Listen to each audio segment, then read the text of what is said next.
Hey, what is up guys, MKBHD here, and this is it. This is the long-awaited Samsung Galaxy Note 8. It was unveiled today, and right off the bat you can see it's a very familiar phone, not just because it was leaked everywhere, but because it's pretty much picking right up where the Note 7 left off last year before all of its battery problems. I'm gonna try not to make any explosion jokes during this entire video. We'll see how I do. But yeah, it's true. So for some people, it's boring, but to me and to many others, it's pretty exciting because this is the 2017 version of last year's phone, which was already really good and had a chance of being my favorite phone last year before the recall. So there's a couple main changes to Note 8 that set it in place for this year. New display and design up front, new dual cameras around the back, some updated S Pen features, and new specs. That's the core of what's happening here. So the quickest place to start would definitely be the specs. Snapdragon 835, 6 gigs of RAM, 3300 milliamp hour battery, and Android 7.1 right out the box.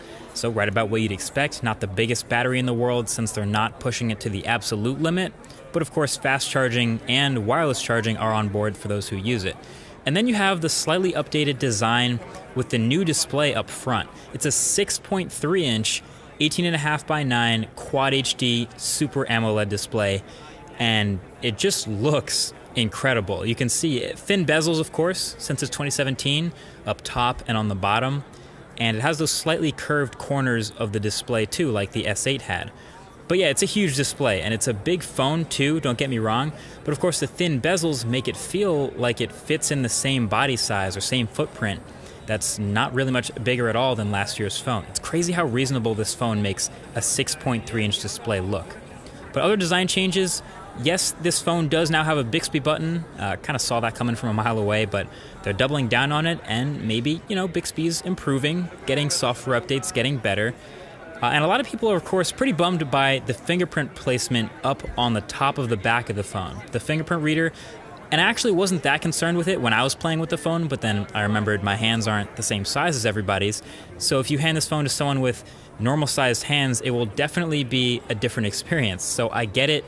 It would be way more reachable somewhere else, like the middle of the back, but then it would also be, I think, way more ugly. And I think Samsung has roped themselves into putting it all the way up with the rest of the back-facing sensors there in that rectangle. Kind of their own fault there.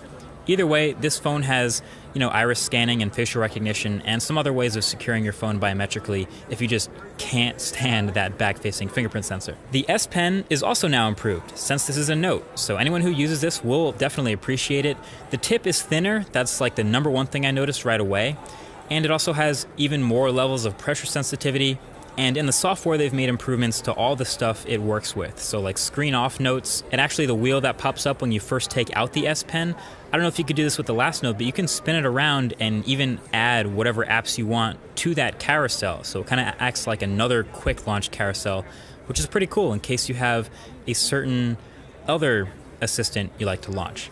My favorite new software feature though in this Note is actually being able to launch 2 apps at once in split screen with a single touch. So in Apps Edge, you can create an app pair, like say YouTube and the browser, for example, and touching it launches them both side by side. That's definitely going to get me to use split screen a bit more. Even as awesome as a huge display like this is, I found myself not using split screen very much on previous Notes and Samsung phones. But I realized, like, if you have this good setup like this, you just set up a couple of good ones like Spotify and Google Maps, for example, a lot of music while driving, I'll definitely use that more often. So I can kind of dig into that. But that's pretty much it for new software stuff happening. If you've used an S8 or a Note 7, you've seen this style, this look before. There isn't a laundry list of new features with the software here, but that's the way Samsung goes. So easily the biggest new headlining feature, new change with the Galaxy Note 8 is the cameras around the back. So Note 8 is now rocking 2 12-megapixel cameras on the back, one with a normal wide-angle lens, and the other with a telephoto lens, a 2x optical zoom, just like iPhone 7 Plus does. But the difference with these is they're both optically stabilized. So in theory, it should work more often in low light than the iPhones, in theory. And Samsung's tossed in a couple pretty cool features to work with the combo of cameras as you'd expect. So they have a little 1x and 2x button now to switch between the lenses that everyone's doing. I get it, it's simple, it works, no complaints. But you can now see some new photo modes, including one called Live Focus, which is just like portrait mode at first on the iPhones, so it moves to the 2x telephoto lens and blurs the background, but then you can change the level of background blur live, as the name implies, and see exactly how much you want it blurred before you take the picture. So it's definitely artificially adding blur.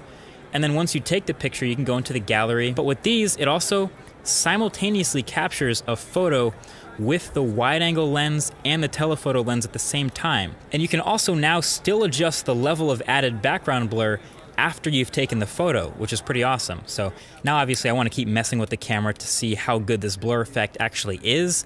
You know, if it handles edges well, if there's a difference in aperture between the telephoto and wide-angle lens. So all this stuff will be tested for the full review, but in summary, I'm pretty optimistic for this phone. Much of that is obviously because Samsung has a pretty damn good track record with a lot of this stuff. A lot of times you get a new phone coming out and you don't know if you can be optimistic or not.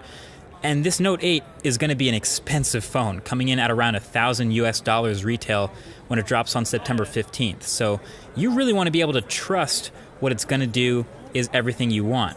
But like I said, Samsung has this track record. You know, they've had great cameras in their phones in the past. They've had a great track record with displays. They've had the best display in any smartphone for the past 2-3 years. Battery life has yet to be seen, and software updates are always a toss-up, but as a package, Note 8 to me is looking pretty damn hot. So either way, the full review will tell all, so definitely subscribe to be the first to see that when it comes out if you haven't already. But that's it. Let me know what you think of Galaxy Note 8. Thank you for watching, and I'll talk to you guys in the next one. Peace.